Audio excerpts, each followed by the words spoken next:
After having the understanding on the maxims of Sun Tzu, now it is the time to just see that what was proposed by Clausewitz.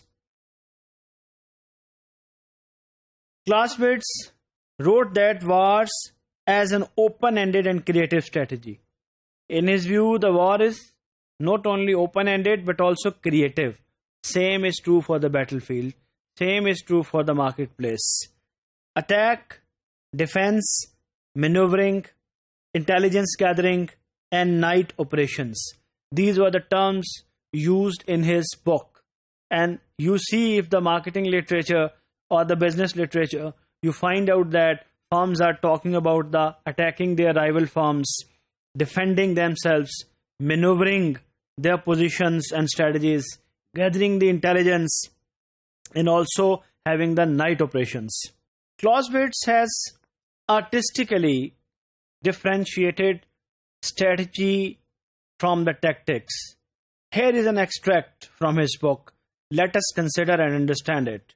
It takes more strength of will to make an important decision in strategy than in tactics. In the latter, one is carried away by the pressures of the moment. In strategy, there is ample room for apprehension, one's own and those of others, for objections and remonstrations, and in consequences, for premature regret.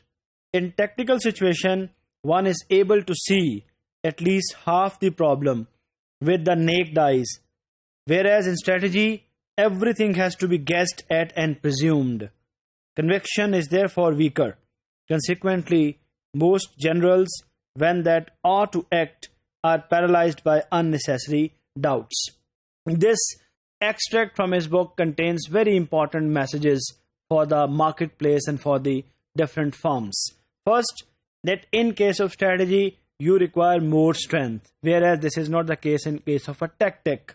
In case of a tactic, you are actually under the pressure of the movement. What movement says, what are the current pressures, and under those current pressures, you have to develop your tactic, you have to play your maneuver. But in case of strategy, there is ample room.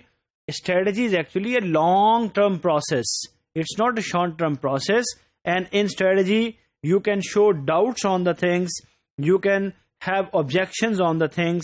Actually, the strategy, this refers that the strategy is a process which incorporates and which accommodates the multiple levels of objections in the case. But in case of tactic, the things are short run and you just half see the problem. But in case of strategy, you have the opportunity to thoroughly analyze the condition.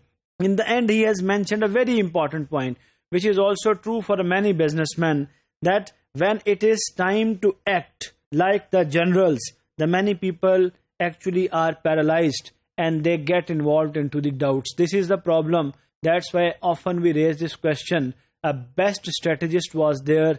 Since that he was there, the firm should not have died. But what happened? The firm ultimately failed in the market because this actually happens. They actually get involved into many doubts which paralyze their decision-making power and they fail to take their organization further. Now we actually move on to the United States principle of war based on Clausewitz. Clausewitz philosophy, his writings are huge, but we just see that how these inspired the practice of a leading world country. And this particular practice is not specific to United States as a country, but also their companies have practiced them at large. And these are some principles. First, we'll just name them, and next we'll try to explain them. In Clausewitz, based on the Clausewitz, their first war principle is the objective. The war has to have an objective. Then the offensive. Then the mass. Then the economy of force.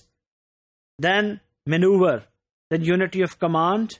Then security, surprise, and simplicity. Thank you very much.